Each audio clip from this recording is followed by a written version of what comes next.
ngapain sih kamu meditasi kalau ujungnya masih marah-marah gitu. Hmm. Begitu terus bro setiap tahun, tapi saya tidak putus asa karena saya pikir saya mau mengikis nih kekotoran-kekotoran batin. Tapi ternyata sifat asli itu tidak hilang. Pemarahnya masih bro.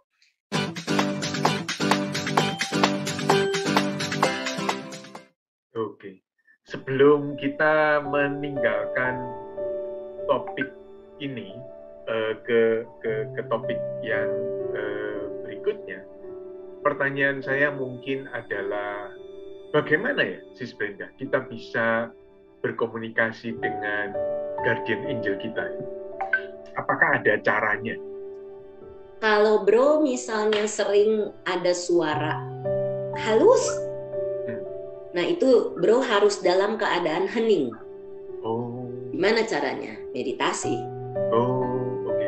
Pada saat seseorang habis berdoa, pada saat seseorang habis meditasi, itu pada saat hening itu kita baru bisa connect.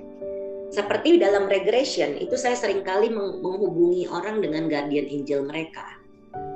Supaya tahu gimana caranya nih. Jadi udah dikasih masuk gitu ke dalam alpha state, dalam keadaan alpha, lalu nanti membuka jalur komunikasi. Tapi itu dalam bentuk telepati atau suara hati yang muncul, biasanya begitu. Apakah guardian angel kita itu ada namanya atau? Ada. Hah? Ada. Nah, nama jiwa itu, nama roh itu yang tadi yang bro bilang, semuanya ada. Jadi uniknya begini, saya seringkali bilang sama klien saya, coba tanya siapa nama guardian angel. Mereka nggak mau kasih tahu. Untuk orang yang bukan mereka urus. Kan saya bukan, saya kan cuma perantara. Iya. Ya akhirnya saya punya teknik, ya udah deh gimana caranya supaya mereka bisa komunikasi gitu ya. Jadi saya harus meminggirkan si Brenda ini. Jadi tekniknya ada gitu. Jadi supaya si klien saya bisa komunikasi. Karena ada nama, ada nanti ketahuan apakah itu laki-laki atau perempuan atau tanpa gender. Kan mereka seperti dewa bro. Dewa itu kan ada yang tanpa gender kan? Iya. Ya jadi sama seperti itu. Wow, sangat menarik ya. Sayang ini bukan live show teman-teman ya, sehingga Anda tidak bisa nanya. Jadi dan Sis Brenda ini juga seorang pakar ya dalam meditasi ya, Sis ya.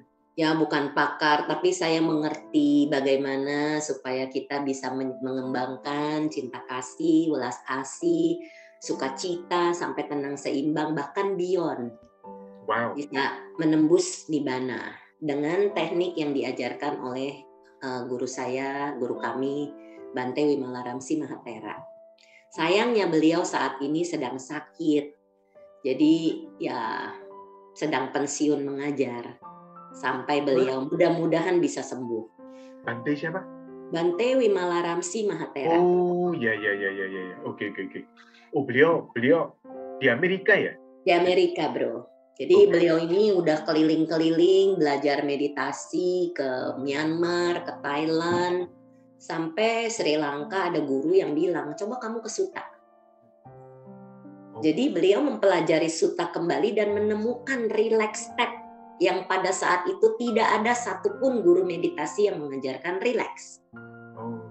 Ada dalam bahasa Pali pasambayang itu. Yang artinya menenangkan atau merilekskan. Dan beliau menemukan itu dan beliau pakai satu teknik yang diramu, artinya 6R. Jadi recognize kalau ada gangguan, release jangan diikutin, nggak boleh dicatat gitu. Kemudian relaxkan ketegangan dan keketatan karena itu sumber tanha, loba dosa moha. Kemudian re-smile. Makanya kita kalau lagi meditasi ini kan untuk mengembangkan cinta kasih harus senyum. Kemudian repeat, return, mengembalikan kepada objek atau mengembalikan kepada kehidupan kita, apa yang sedang kita lakukan. Kemudian repeat, mengulangi cycle ini. Jadi 6 hours. Dan berapa lama itu kira-kira? Apanya? Prosesnya dalam 6 langkah. Oh, 1 detik, bro. Tuh. Nggak lama. Jadi tuh saya dari dulu, ini cerita awal ya bro. Dari dulu itu sering sekali udah ikut meditasi, ikut cara ini, cara itu. Saya sering ikut pekan penghayatan Dhamma, kemudian retret gitu-gitu. Tapi pulang nanti masih emosi, masih marah-marah gitu kan. Jadi paling tenangnya itu 1 minggu, 2 minggu. Lalu mama saya yang komentar, ngapain sih kamu meditasi kalau ujungnya masih marah-marah gitu. Begitu terus bro setiap tahun, tapi saya tidak putus asa karena saya pikir saya mau mengikis nih kekotoran-kekotoran batin. Tapi ternyata sifat asli itu tidak hilang, pemarahnya masih bro. Kemudian pada saat saya di Amerika juga belajar Dhamma dengan guru saya itu salah satunya adalah Thanissaro Bhikkhu, Jeff, ya. Guru juga. Ya, oh tahu ya bukunya ya. Ya, jadi kita belajar sutta setiap 2 minggu sekali. Cuma saya orang Indonesia dan 1 orang Thailand dan 1 orang Korea, orang Asia nih. Pada saat itu tidak banyak yang tertarik belajar. Di kota mana itu sih? Itu beliau di Wat Metta Forest Monastery di Valley Center, California. Nggak jauh, sejaman lah dari rumah saya di Escondido dulu. Oke. Iya, jadi udah dari situ saya ketemu sama Bante Wim. Saat ketemu saya nangis, seperti saya ketemu guru lama saya. Dan ternyata saya mencari, memang beliau sudah banyak sekali kehidupan bersama saya itu dan beliau jadi guru saya. Nah, singkat kata saya ikut susah bro. Dulu kan saya pakai Anapanasati, nafas kan.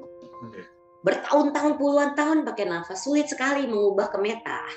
Karena Bante bilang pakai meta lebih cepat kemajuannya daripada pakai nafas. Jadi mengembangkan meta terus pakai 6R itu butuh waktu buat saya cukup lama. Dan saya penasaran kok ada sedikit perubahan nih. Terus kemudian saya ikut retret. Rencananya 10 hari, baru 6 hari suami saya kakinya infeksi. Tapi pada saat saya retret itu sudah dapat UPK, tenang seimbang. Ya, jadi udara di sana itu 1 hari bisa ganti-ganti, dingin, panas, berawan, berangin, angin kenceng sampai pokoknya campur-campur deh. Tapi batin saya tidak berguncang, bisa tenang aja. Saya juga bingung, kenapa bisa begini gitu ya. Terus saya biasanya panikan dulunya. Terus saya bisa tenang bro, nyetir 5 jam itu dari Joshua Tree ke Escondido sampai Oceanside itu 5 jam nyetir bisa tenang, nggak panik. Padahal suami saya itu kakinya infeksi MRSA, yang kalau dokter tahu itu infeksi berbahaya, bisa bikin mati sebenarnya. Tapi saya bisa tenang, saya juga bingung kenapa bisa berubah ya. Dalam waktu singkat nih bro, cuma 6 hari retret dan saya penasaran. Sebelum saya pulang ke Indonesia for good, saya nyusul ke hutan tempat Bante Wim, 12 hari retret. Dan itu juga kemajuannya luar biasa. Sampai Jakarta, mami saya kan ngeliat, ini anak kok pulang tenang ya. Tapi mami saya selalu berpikir, nih pasti cuma sebentar.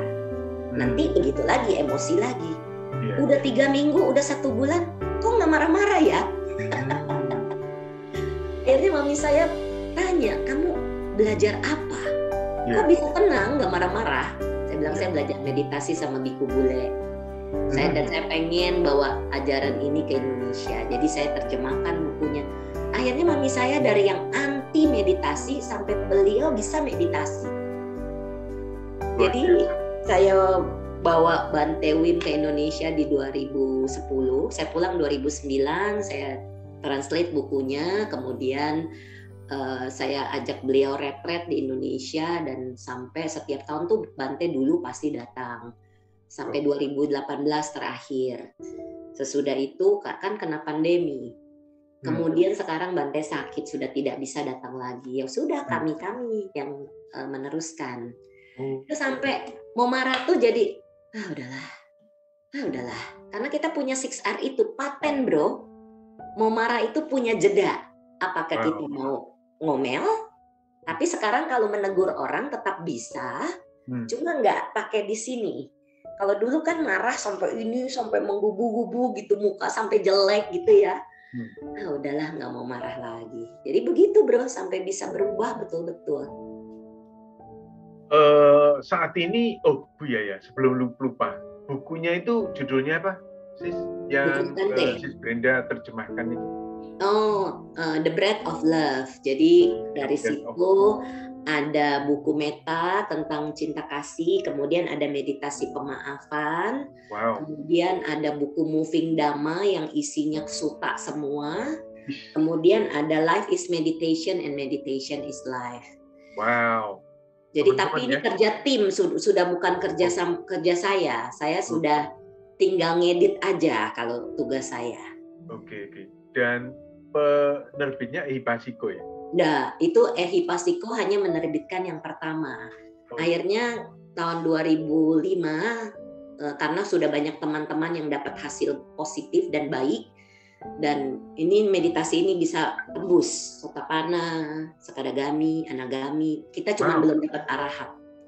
Ya, di seluruh dunia sudah seperti itu. Jadi kita mengembangkan ini di Indonesia, dan ya, sekarang saya mengajarkan orang-orang ini, kemudian mereka bisa mengajar. Karena terjadi perubahan, bro. Orang-orang ini terjadi perubahan yang sangat super positif. Jadi sesinya itu sekarang yang Sis Brenda lakukan setiap minggu atau setiap bulan, atau ada one day retreat setiap hari Minggu akhir bulan. Itu one day retreat. Ya, daftarnya di dhammasuka.org.id. Dhamma pakai M, suka.org.id. Kemudian ada online retreat 10 hari. Itu saya sudah mengajar online sejak 2012, bro. Dicemplungin sama Bante. Jadi saya terakhir mengajar itu 2015. Karena saya menyerahkan sekarang kepada asisten. Mereka sudah bisa mengajar. Saya tinggal memantau. Mantap. Iya. Nah, itu nanti kita minta anunya ya, Sis, alamatnya apa ya, sehingga pada akhir video ini nanti teman-teman bisa ngelihat gitu ya. Iya. Kalau mau daftar di mana apa segala macam gitu ya, Sis. Iya, jadi saya ketikkan aja di chat ya. dhammasuka.org.id. Ini yang Indonesia. Kalau yang websitenya Bante, dhammasuka.org. Tapi yang Indonesia, yang kita pakai yang Indonesia, karena kan kita di Indonesia, semua bahannya dalam bahasa Indonesia. Kalau yang .org itu pakai bahasa Inggris. Murid Bante sudah tersebar di seluruh dunia. Jadi banyak penerjemahan, ada yang bahasa Mandarin, Korea, semua cukup banyak bahasa. Karena muridnya tersebar. Mantap ya. Jadi tidak peduli apapun agamanya, asal mereka melakukan meditasi ini, maka mereka, teman-teman kita yang melakukan meditasi ini akan mencapai tingkat kesucian gitu ya. Bisa. Ada beberapa Muslim yang sudah tembus, yang saya tahu 2 orang. Orang Katolik, beberapa orang Kristen, hampir. Kalau misalnya orang Katolik ya, Sis ya, itu mereka mempraktekkan meditasi ini gitu ya, sehingga teman-teman lain yang beragama lain selain Buddha juga tahu gitu ya. Jadi misalnya teman-teman Katolik tuh, ketika mereka mempraktekkan meditasi ini, apa yang akan terjadi? Apa artinya tembus bagi mereka itu? Apa yang mereka cuman mereka mengalami nibbana dan lebih happy hidupnya, mengubah kepribadian mereka jadi jauh lebih positif. Nanti besok hari Senin, saya kan setiap Senin ada acara cinta, cerita inspiratif Nampol Twimers Asik. Nah itu saya menginterview lah istilahnya, ngobrol gitu dengan para Twimers, dan mereka menceritakan pengalaman-pengalaman mereka seperti apa perubahannya. Nanti hari Senin besok saya akan ngobrol dengan salah satu teman lama, teman SMA. Beliau Kristen, tapi beliau meditasi. Dan hasilnya ya beliau alami sendiri gitu. Jadi hal-hal yang positif tentunya. Dan Kalau yang ini belum tembus. Jadi ya hidup jadi jauh lebih happy, lebih tenang, lebih rileks menghadapi masalah. Kalau dulu kan kalau ada masalah tuh ngutuk gitu ya, sampai suntuk gitu kayaknya. Tapi sekarang setelah ya sudahlah, ini pun pasti berlalu seperti kata Acanca. Benar, jadi ini pun pasti berlalu. Gitu, Bro. Oke. Jadi kalau orang itu melakukan meditasi, ini namanya apa? Namanya apa sih? Ini namanya meditasi Wisdom Insight Meditation. Jadi meditasi pandangan terang, keheningan dengan kebijaksanaan. Karena pasti hening. Kita pasti dapat hening, terus pasti bisa tenang.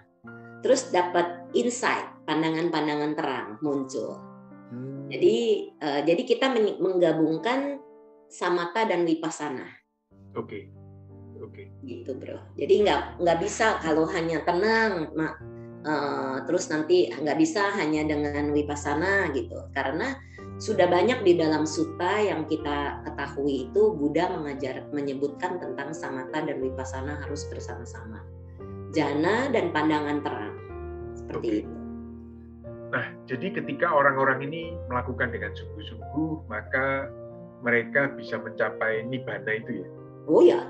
Ya? Bisa. Orang-orang ini kelak setelah meninggal, apakah mereka akan lahir lagi? Atau mereka stop? Tergantung tingkat kesucian mereka yang terakhir yang mereka bisa raih, Bro. Kalau pada saat mereka cuma dapat sotapanna, ya mereka masih bisa lahir lagi kan, sampai 7 kali. Yang saya pelajari itu seperti itu. Tapi mereka pasti bisa jaga sila. Kalau sudah sotapanna itu bisa jaga sila dengan baik, otomatis. Jadi ini sangat mempercepat ya, karena di beberapa sutta itu kan ditulis bahwa untuk mencapai itu sotapanna ya, atau the stream enterer gitu kan ya, istilahnya. Yeah. Untuk masuk ke dalam stream itu kan perlu beberapa kalpa gitu ya, hidup mati. Tetapi dengan meditasi dengan meditasinya Bhante Wim ini ya, maka akan sangat mempercepatnya. Begini, Bro. Orang itu harus punya yang namanya parami, tumpukan kebaikan. Tumpukan kebaikan seseorang. Misalnya saya ketemu sama klien. Wah, dia banyak berdana, dia banyak memberi. Tinggal ditambah jaga sila. Sudah bisa jaga sila, ditambah meditasi.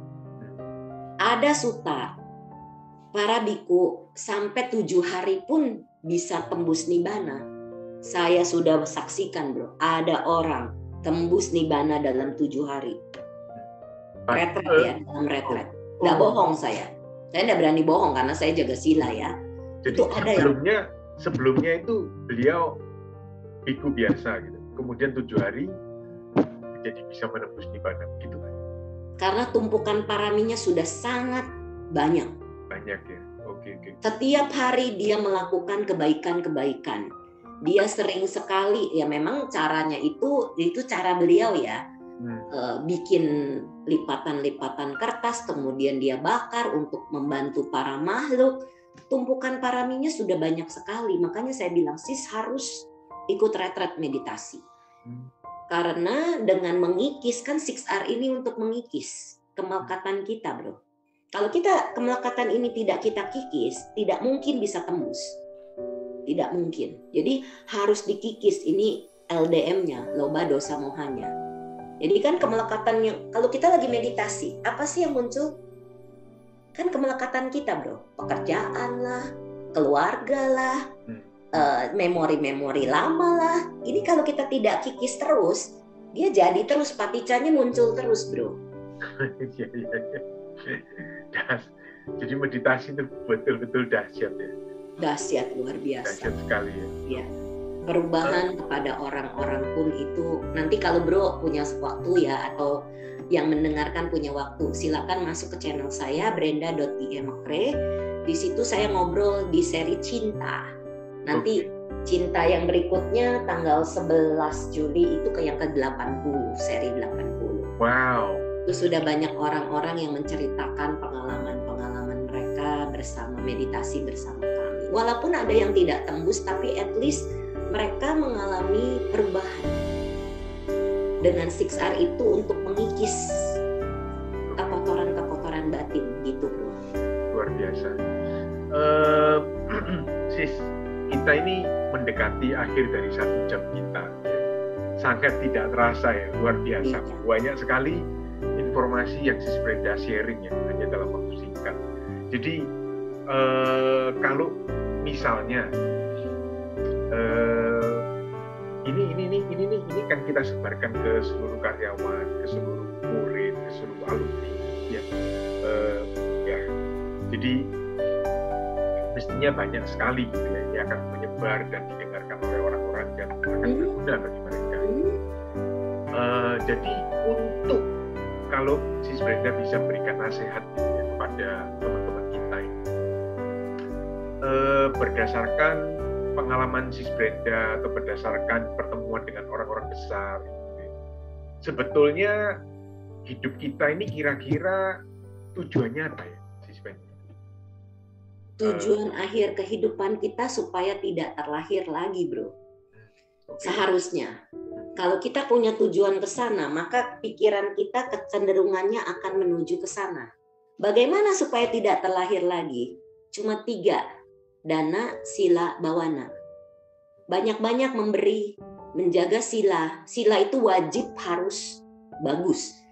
Kalau sila kita paten, pakem, mau melanggar itu misalnya mau bohong aja ya, terus kita diam, kan nggak jadi bohong. Iya. Ya, jadi kita harus menyampaikan apa adanya. Saya sampaikan ini apa adanya, nggak ada yang saya tutup-tutupi. Jadi saya mengajak orang itu berdana, itu dasar foundation nomor 1. Kemudian jaga sila. Nah ini udah ada dana, sila, ini sudah modal. Tinggal ditambah meditasi, bawana, mengikis kekotoran-kekotoran batin. Oke. Karena sesi ini kita buka bukan hanya untuk orang Buddhis ya, Sis Brenda. Jadi tokoh-tokoh yang kita undang itu juga dari berbagai background dan agama. Misalnya teman-teman kita yang Kristen Katolik gitu ya, itu kan mereka hidup, mereka percaya bahwa yang paling penting itu adalah iman gitu ya. Percayaan bahwa kalau yang Paulus bilang itu ada 3 hal yang sangat penting, yaitu iman, pengharapan, dan kasih. Dan yang paling besar dari ketiganya itu adalah kasih gitu ya. Itu yang mereka katakan. Bagaimana meditasi yang Sis Brenda ajarkan ini ya, itu bisa menumbuhkan kasih mereka kepada sesama. Jadi yang kita lakukan, kita mengajarkan dasarnya ini adalah meta atau cinta kasih. Semua orang pasti punya cinta kasih. Jadi kita mengembangkannya. Jadi itu sudah ada ya di YouTube banyak bagaimana mengembangkan cinta kasih. Cara twin itu yaitu mengingat kebaikan. Makanya pentingnya berbuat baik, berdana. Mengingat kebaikan kita misalnya, atau momen-momen yang membuat kita happy. Nah, pada saat kita sudah punya rasa bahagia itu otomatis kita akan senyum. Teruskan senyumnya. Karena senyum ini adalah katalis supaya cinta kasihnya muncul. Ini semua agama punya, tapi ada beberapa orang karena kehidupannya begitu sulit, cinta kasih tidak bisa muncul. Yang ada di sini sesek. Nah, itu kita biasanya buka dengan pemaafan. Karena tidak ada satupun di dunia ini yang tidak bisa dimaafkan. Banyak orang tidak mengerti. Semua itu kembali kepada kita. Ada sebab, ada akibat. Kenapa kita mengalami kehidupan yang sulit? Karena dulunya berbuat salah sama orang itu. Jadi sekarang balik lagi pada orangnya. Jadi semua hal bisa dimaafkan. Kapan, Sis Brenda? Kapan kita mulai merasa bahwa kita tidak mengalami kemajuan karena kita belum minta maaf? Ya, itu ada gejala-gejalanya. Ya, bisa kita lakukan meditasi pemaafan yang tidak perlu kita ketemu langsung. Kadang-kadang orangnya sudah meninggal, kan kita nggak bisa minta maaf langsung. Jadi kita lakukan di dalam pemaafan. Saya memaafkan diri saya, dan saya memaafkan orang yang muncul atau minta maaf di dalam meditasinya. Jadi nanti kita akan timbul rasa lega. Nah, pada saat meditasi pemaafan selesai, metanya muncul, cinta kasih itu akan muncul. Jadi pada saat itu baru kita bisa kembangkan. Nah, Bhante Wim ini mengajarkan sangat sistematis, bro.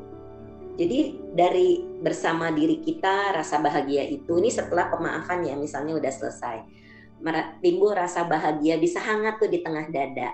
Nanti itu kita bisa pancarkan kepada diri kita, hangat, happy, joyful gitu. Nah kemudian setelah itu bawa satu orang teman spiritual, yang kriterianya harus sama jenis kelaminnya, orangnya harus masih hidup, bukan keluarga, dan kita pengen bagi cinta kasih kita buat orang ini. Okay. Dan nanti dibawa ke dalam hati dan doakan. Okay. Dan doakan nanti makin timbul tuh cinta kasihnya. Nanti akan berkembang. Nah berkembangnya cinta kasih itu yang dari sini dia akan pindah. Nanti kita nggak kasih tahu pindahnya kemana. Nanti orang itu yang menceritakan, oh cinta kasihnya kok nggak ada di dada ya. Oke, ada di mana? Nanti orang itu cerita. Baru nanti makanya kenapa butuh dibimbing, bro. Meditasi ini orang tidak tahu cinta kasih seperti apa, welas asih seperti apa, sukacita, mudita seperti apa, sampai UPK tenang seimbang seperti apa. Jadi bukan kayak di wihara-wihara gitu ya. Semoga semua makhluk bahagia. Tapi di sininya dongkol. Metanya enggak muncul. Ya, jadi harus dari hati. Jadi kembali ke hati. Makanya cinta kasih ini akan lama kelamaan berkembang. Oke. Jadi pertama-tama meditasi permaafan dulu ya. Kalau cinta kasihnya tidak bisa muncul. Ya, kalau tidak bisa muncul ya. Oke. Ya. Teman-teman ini penting ya. Jadi karena ini adalah step pertama gitu ya sebelum kita dapat memunculkan cinta kasih. Dan kalau mendengarkan penjelasan Sis Brenda barusan itu cukup mudah sekali gitu ya. Mudah. Jadi betul. Kita cuma 2 step ya, Sis Brenda. Pertama maafkan diri kita. 3 step. Gimana? Pertama maafkan diri kita, ya. Kemudian kita maafkan atau minta maaf kepada memori yang muncul atau orang yang muncul di dalam memori kita. Ketiga, orang ini akan memaafkan kita dengan cara mungkin dia tersenyum, mungkin dia mengangguk. Kalau belum komplit, belum selesai. Ya. Kita membayangkan dia mengangguk-angguk ya dan telah memaafkan kita. Ada cerita nih, bro. Iya. Saya nggak makan waktu lama. Kemarin di retret, ada seorang menantu yang katanya mertuanya benci banget. Oke. Jadi dia lakukan pemaafan, kemudian dia pancarkan cinta kasih. Pulang dari retret, mertuanya bisa kirim nasi tim. Nasi tim apa nasi Hainam? Yang biasanya enggak pernah, bro. Itu keajaiban luar biasa. Nasi timnya ada racunnya enggak? Enak ya? Kemarin masih WA sama saya. Iya, jadi amazing. Cinta kasih ini luar biasa. Pemaafan ini amazing sekali. Oke. Banyak kasus kayak gini, bro. Oke. Teman-teman, jadi ya, pemaafan itu mengulangi sedikit ya yang dikatakan oleh Sis Brenda. Jadi kita maafkan diri kita, kemudian kita maafkan orang itu, dan kemudian kita membayangkan bahwa orang itu menerima maaf kita, gitu ya, Sis ya. Ya. Nah, setelah itu, kalau itu Anda ulangi berkali-kali, Anda akan mulai merasa ringan, ya. Anda akan mulai merasa ringan dan Anda akan mulai merasakan kebahagiaan, ya, kebahagiaan, joy, mudita. Nah, kemudian dari sana Anda melakukan meditasi cinta kasih. Ya. Meditasi cinta kasih ini nih yang gimana caranya? Nah itu yang tadi saya bilang, mengingat kebaikan. Ini sebetulnya videonya sudah ada di YouTube. Oke. Di brenda.imekre. Jadi mengingat kebaikan kita, misalnya kita kemarin habis memberi satpam gitu kan, timbul rasa senang. Pada saat kita senang kan kita senyum. Nah terus ini senyumnya. Kemudian pancarkan kepada diri kita, karena kalau kita belum punya, bagaimana kita bisa memberi? Jadi kita harus punya dulu cinta kasih ini. Kita kembangkan dalam diri kita. Sesekali mendoakan, semoga saya bahagia, semoga saya tenang, semoga saya damai. Sesekali, nggak boleh jadi mantra, nggak boleh diulang-ulang. Kan kalau di wihara suka bilang, semoga saya bahagia, semoga semua makhluk berbahagia, begitu kan? Bukan seperti itu sebenarnya. Bukan Harus dirasa, harus merasakan rasa bahagia itu. Oke. Nanti ya udah setelah 10 menit baru bawa satu teman spiritual. Nah biasanya teman spiritual ini yang temen. Karena kalau sama keluarga kan kita sudah punya banyak cerita nih sama keluarga. Kadang-kadang timbul rasa kesel. Nah itu yang nggak mau. Karena cinta kasih harus tulus, harus benar-benar murni. Gitu. Ya udah bawa terus itu. Nanti kalau ada gangguan pakai 6R-nya. Tahu nih gangguan, lepas nggak boleh diikutin, relakskan ketegangan, senyum kembali. That's it. Simple bro, sebenarnya sangat simple. Teman yang kita ajak itu setelah kita ngajak dia membayangkan gitu ya, mengirimkan cinta kasih gitu. Berapa kali kita melakukan itu baru kita pindah ke teman yang lain? Sampai metanya pindah, sampai cinta kasihnya pindah. Yang itu tadi saya bilang, kita nggak kasih tahu pindahnya kemana. Makanya kenapa perlunya dibimbing. Nanti kemajuan ini akan progresnya ini ketahuan. Oh iya, udah waktunya kamu ganti.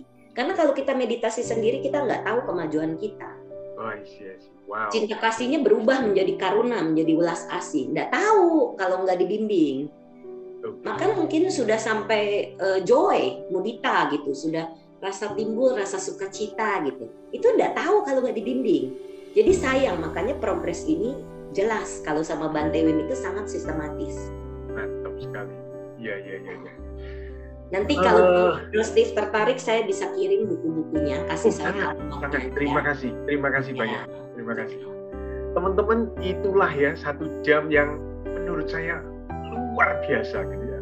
Lebar, luas, panjang, tinggi gitu ya, bersama dengan Sis Brenda McRae gitu ya. Jadi kalau Anda ada komentar, tolong tinggalkan komentar Anda di YouTube. Kalau Anda merasa ingin mengenal lebih jauh tentang Sister Brenda McRae dan dengan program-programnya, Anda juga bisa menghubungi kami. Ya, kami dari Nalanda Podcast, ya, Nalanda Podcast dari SDAP Nalanda, dan saya adalah Steve Sujatmiko.